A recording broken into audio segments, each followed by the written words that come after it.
नमस्कार, बुलेटिन में आपका स्वागत है। मैं हूं आपके साथ आशीष प्रमोद गोस्वामी। शुरुआत करेंगे एक बड़ी खबर के साथ, क्योंकि राजस्थान में एक बार फिर से पेपर लीक हो गया है।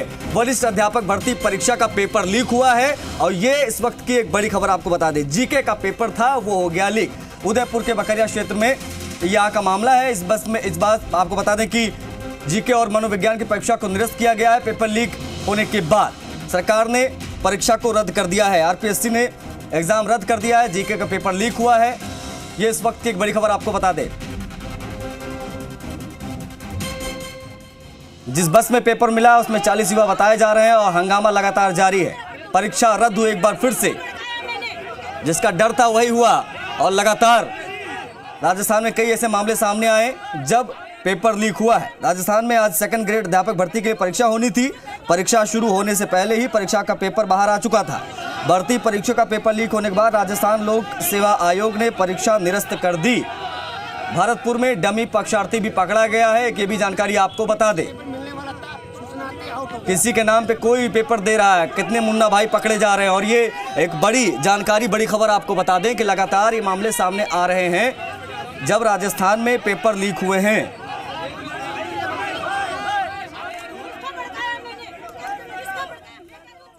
राजस्थान लोक सेवा आयोग की ओर से आयोजित की जा रही वरिष्ठ अध्यापक भर्ती परीक्षा 2022 का शनिवार को होने वाला पहला पेपर निरस्त कर दिया गया है। जीके और मनोविज्ञान शिक्षा का यह पेपर आयोजित किया जाना था। इससे पहले ही उदयपुर में लोक परिवहन सेवा की बस में पेपर मिला और हड़कंप मच गया। मामले की सूचना आरपीएस को मिली तो आनन-फानन में इस पेपर को निरस्त कर दिया गया। यह पेपर प्रदेश के 1193 परीक्षा केंद्रों पर आयोजित किया जाना था। इस मामले में जानकारी देते हुए आरपीएससी के सचिव अटल ने बताया कि उदयपुर में पेपर मिलने की जानकारी मिली है। इसे लेकर जांच की जा रही है।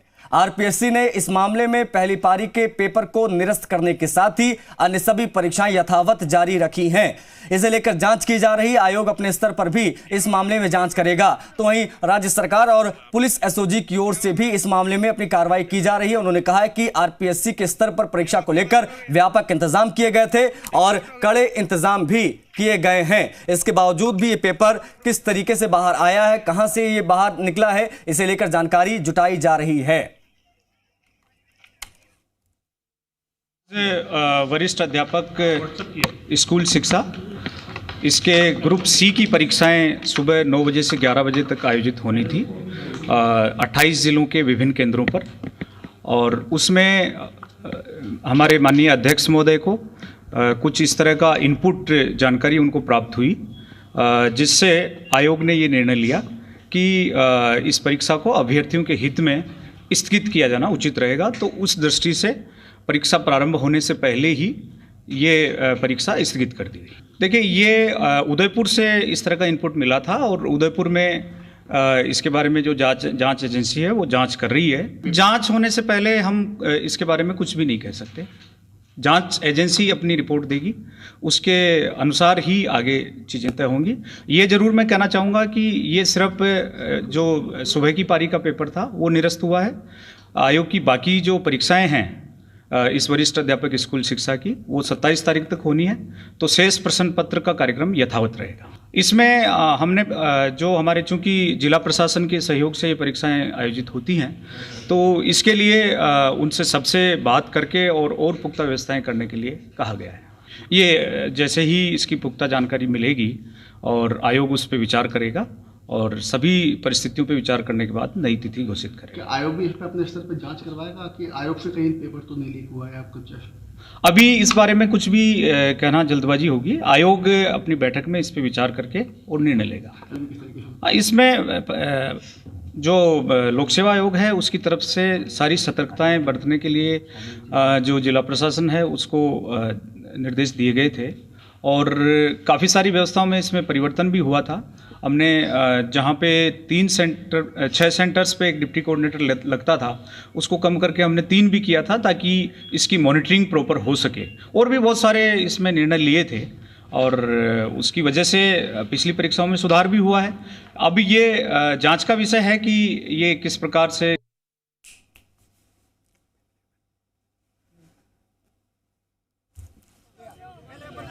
तो बड़ी चीज ये है कि फहरिस्त बड़ी लंबी है पेपर लीक होने की। और लगातार ऐसी तस्वीरें सामने आ रही हैं और ये एक आम सी बात हो गई है। मतलब कोई भी परीक्षा आयोजित होगी, ये तय मान के चलिए कि पेपर लीक हो सकता है और हो भी जाता है।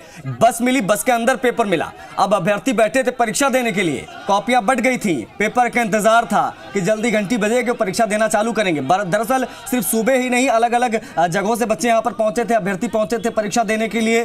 तमाम सपने देखे हुए थे, बैठे परीक्षा देने के लिए। लेकिन परीक्षा शुरू होने के कुछ सेकंड्स पहले, कुछ मिनट पहले ही यह आदेश आया कि सुबह की पाली की परीक्षा निरस्त की जाती है। अब ये खबर आने के बाद में लगातार सुर्खियां बटोरने लगी, क्योंकि जीके का पेपर लीक हो चुका था। अनूप हमारे सहयोगी ज्यादा जानकारी के साथ लाइव जुड़ गए। अनूप, ये तो एक आम सी बात हो गई राजस्थान में, पेपर लीक। वन रक्षक भर्ती वाली परीक्षा भी पिछले महीने लीक हुई, उसका पेपर, और एक बार फिर से एक पेपर लीक हुआ। अब फिर से वही सब चीजें चलेंगी, जांच होगी, टीमें गठित होंगी। जी हाँ, बिल्कुल। राजस्थान के अंदर पेपर लीक होना एक परंपरा सी बन गई है। रीट की बात कर ले में अपन, चाहे से जेईएन भर्ती परीक्षा की बात कर ले में, इसी के साथ ही जो अन्य भर्ती परीक्षाएं हुई उसके अंदर भी पेपर लीक हुए। इसके पीछे एक संगठित गिरोह है जो कि इस काम को करने में लगा हुआ है, और मात्र इसको करने का उनका एक ही उद्देश्य होता है, पैसा कमाना। और जबकि जो लाखों विद्यार्थी होते हैं उनका भविष्य इस ऐसी जो पेपर लीक होते हैं उसके कारण से खराब होता हुआ नजर आता है। क्योंकि विद्यार्थी हैं वो दूर दराज इलाकों से यहाँ पर परीक्षा देने के लिए आते हैं, पैसा खर्च होता है, समय खर्च होता है। कोचिंग क्लासेस के अंदर हजारों लाखों रुपए की फीस ली जाती है, 2-3 साल पहले से यहाँ पर परीक्षा की तैयारी की जाती है, और उसके बाद के अंदर जब परीक्षा केंद्र के ऊपर आते हैं तो उनको मालूम चलता है कि पेपर लीक हो गया और यह परीक्षा रद्द होगी। जो परीक्षा रद्द हो जाती है उसके लिए और ज़्यादा चिंता का विषय हो जाता है कि यह परीक्षा अब आगे कब होगी, क्योंकि जितनी उन्होंने इस परीक्षा के लिए तैयारी करी थी वो तैयारी सारी की सारी धरी की धरी रह जाती है। और जब अगली बार जब परीक्षा होगी तो उनको ये भी डर सताता है कि कहीं वो ओवर एज नहीं हो जावे, और ओवर एज होने के चलते कहीं से वो इस जो भर्ती परीक्षा इससे कि वंचित नहीं हो जावे। इसी तरीके की उनके मन में कई तरीके की चिंताएं होती हैं, और जो आशाएं जो परीक्षा केंद्र पर लेकर के आते हैं वो आशा यहाँ पर एक सेकंड के अंदर धूमिल हो जाती है जब उनको कहा जाता है कि यह जो पेपर है ये आउट हो गया और अब यह परीक्षा नहीं होगी। जी, बड़ी चीज ये है ना कि चाहे आरपीएससी हो या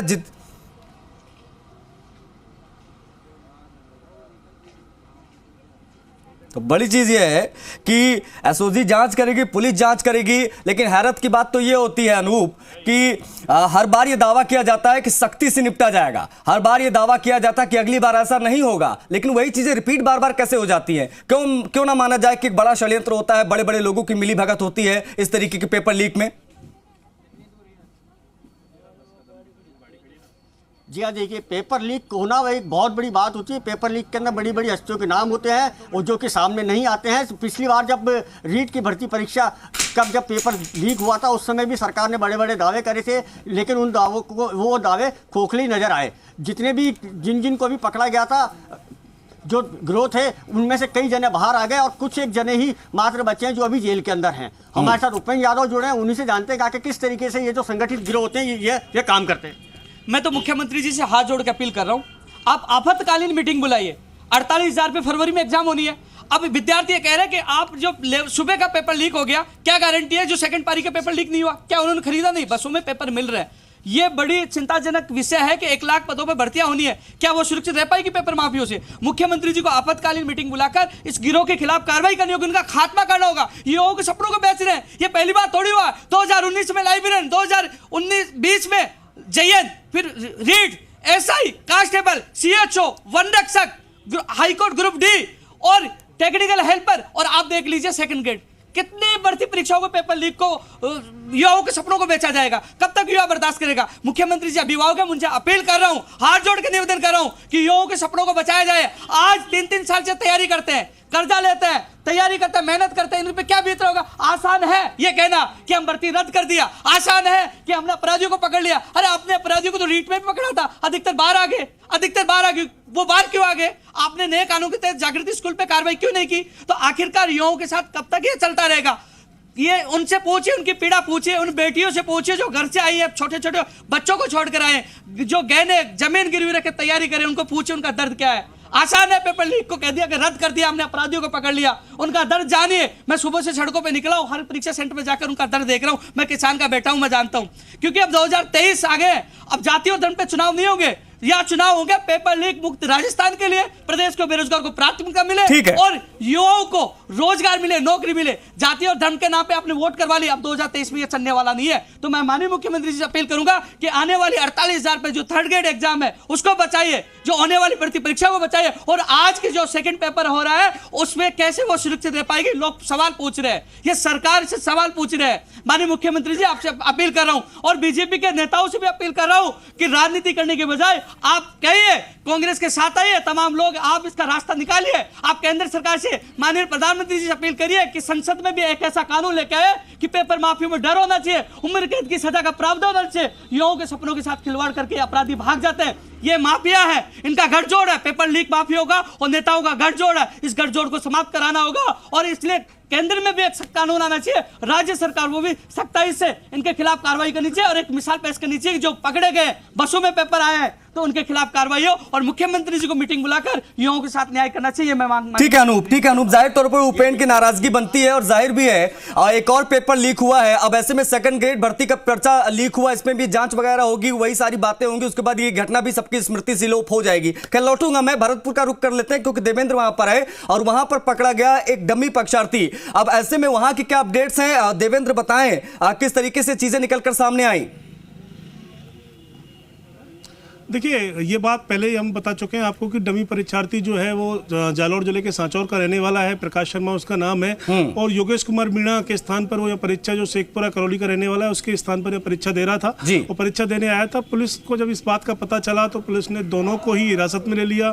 दोनों के खिलाफ जो केंद्र के परीक्षा केंद्र के जो इंचार्ज है उन्होंने FIR दी है, FIR दर्ज हो गई है और पुलिस के जो आला अफसर है लगातार जो आरोपी है उनसे पूछताछ कर रहे हैं कि उनके साथ इस गिरोह में कौन कौन लोग शामिल हैं। हालांकि बात आएगी जयपुर में तैयारी के दौरान, जब वो दोनों, ये शेखपुरा का रहने वाला योगेश कुमार मीणा और प्रकाश कुमार जो जालौर के सांचौर का रहने वाला है, दोनों जब परीक्षा की तैयारी कर रहे थे जयपुर में कोचिंग के तहत, तब कोचिंग के दौरान ही उनमें तय हुआ कि 3 लाख रुपए में सौदा तय हुआ और 3 लाख रुपए में ये बात तय हुई कि वो उसके स्थान पर परीक्षा देगा। इस तरह की बात निकलकर सामने आई है प्रारंभिक पूछताछ में।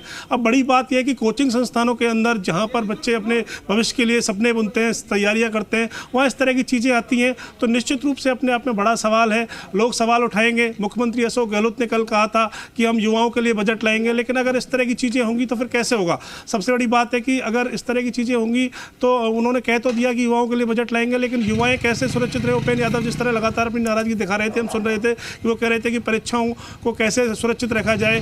RPSC की साख पर भी सवाल उठते हैं, अधीनस्थ कर्मचारी चयन बोर्ड से जो परीक्षाएं होती है वो भी लीक हो जाती हैं। तो निश्चित रूप से कहीं ना कहीं बड़ी बात है और इसको लेकर विपक्ष हमलावर है। अब पूछताछ के बाद ये बात स्पष्ट हो पाएगी कि कौन इसमें आरोपी है, कौन नहीं है, किस तरह की चीज़ें हैं और कौन कौन लोग इसमें शामिल हैं। लेकिन ये बात स्पष्ट है कि इस परीक्षा लीक होने के बाद में जो सेकंड ग्रेड का एग्जाम लीक हुआ है, इससे लोगों में खासी नाराजगी है और इस नाराजगी को हालांकि सरकार की ओर से कदम उठाए गए। मुख्यमंत्री विधानसभा के अंदर स्पेशल विधेयक लेके आए, जो नकल आरती है, जो गैंग है इस तरह की, उनके खिलाफ अलग से कड़ी कार्रवाई, उनकी संपत्ति कुर्क करने तक की व्यवस्था की गई है, अलग से सरकार लेके आई विधेयक कानून। लेकिन फिर भी विपक्ष का कहना है कि क्यों राजस्थान के अंदर लगातार जो प्रतियोगी परीक्षाएं उनके पेपर लीक हो रहे हैं, जो युवा सपने बुन रहा है, नौकरी, सरकारी नौकरी की आस में लगातार अपने घर को छोड़कर जयपुर में, उदयपुर में, भरतपुर में पड़ा हुआ है, उसको वो उस मुकाम तक क्यों नहीं पहुंच पाता। इसके पीछे वजह यह है कि वो परीक्षा जिसके लिए वो दिन रात तैयारी करता है, कड़ी मेहनत करता है, वो उस परीक्षा का पेपर लीक हो जाता है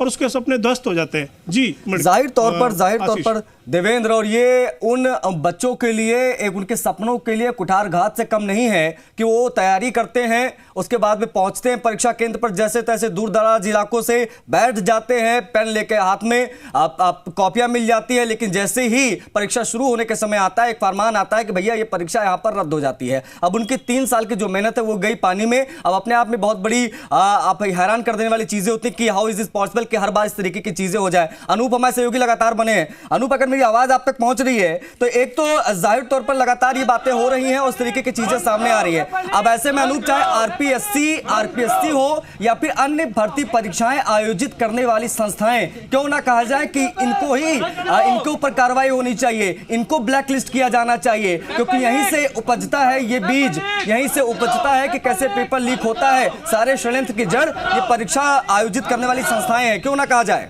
उपेन से आप बात कर सकते हैं। जी हाँ, देखिए इस वक्त क्या हम आपको तस्वीरें दिखा रहे हैं, यह तस्वीरें जो शिक्षा राज्य मंत्री है जाहिदा खान उनके निवास स्थान की है। यहाँ पर जो आक्रोशित जो अभ्यर्थी हैं जो जिनका पेपर यहाँ पर लीक हुआ है वो यहाँ पर पहुंचे हैं मंत्री जी से बात करने के लिए। इसी के साथ ही बड़ी संख्या के अंदर जितने भी जो अभ्यर्थी हैं वो यहाँ पर पहुँच चुके हैं मंत्री के यहाँ पर। अब आइए उपेंद्र से ही जानते हैं कि उपेंद्र, बार बार पेपर लीक होता, सरकार सख्ती क्यों नहीं करती है? देखो, इसलिए हम निवेदन करने आए हैं, शिक्षा राज्य मंत्री जी के बंगले पे आए हैं कि मुख्यमंत्री जी से कहें कि वो मीटिंग करे, आपातकालीन मीटिंग बुलाए और रास्ता निकाले। ये कब तक चलता रहेगा? गिरोह को खत्म करना जरूरी हो गया। राजस्थान में गिरोह पनपे हुए, युवाओं के सपनों के साथ खिलवाड़ कर रहे हैं। दर्जन भर भर्तियों के पेपर लीक हो गए, तो इसलिए गिरोह खत्म हो। इसलिए मुख्यमंत्री जी से अपील है और शिक्षा राज्य मंत्री से मिलना है कि वो इस पर आपातकालीन मीटिंग बुलाए और इन माफियों के खिलाफ कार्रवाई करें, क्योंकि कब तक युवा बेरोजगार अपने सपनों के साथ खिलवाड़ होते हुए देखता रहेगा। हमेशा पेपर बेच दिए जा रहे हैं, ये पहली बार नहीं हुआ, कई बार हो चुका है। इसलिए हम राज्य मंत्री के बंगले पे आए, उनसे निवेदन करना है, गुहार करना है कि युवाओं के सपनों को बचाया जाए, पेपर लीक होने से रोका जाए, इसको लेकर हम आए। जी हाँ, देखिए आपने जैसा कि सुना कहा कि बार बार जो पेपर लीक हो रहे हैं इसको रोकने के लिए जो शिक्षा राज्य मंत्री है जाहिदा खान उनके निवास स्थान पर आए हैं और जो अभ्यर्थी हैं उनके अंदर आक्रोश बढ़ता ही जा रहा है कि उनका यही कहना है कि बार बार पैसा खर्च करते हैं, बार बार कोचिंग इंस्टीट्यूट के अंदर अपना वक्त और पैसा दोनों ही बर्बाद करते हैं, समय खराब होता है। इसी को लेकर के छात्रों के अंदर आक्रोश है। आप देख सकते हैं कि किस तरीके से यहाँ पर नारेबाजी की जा रही है। छात्रों के अंदर आक्रोश है, आरपीएससी के खिलाफ नारे लगाए जा रहे हैं, सरकार के खिलाफ नारे लगाए जा रहे हैं कि यहाँ पर इतना पैसा खर्च करने के बाद भी और समय खराब करने के बाद भी सरकार बार बार जो गिरोह है वो यहाँ पर जाहिर तौर पर अनूप और ये नारेबाजी हो रही है। और सवाल यह है कि आखिर ये जो सरकार है, सरकार इसको लेकर इतनी ज्यादा असंवेदनशील कैसे हो सकती है? अगर इस तरीके के पेपर लीक लगातार हो रहे हैं, इस पर सवाल लगातार उठ रहे हैं, उठते आ रहे हैं, उठते आएंगे अगर इस तरीके की तस्वीरें सामने आती रहेंगी, क्योंकि ये उन बच्चों के साथ, उन अभ्यर्थियों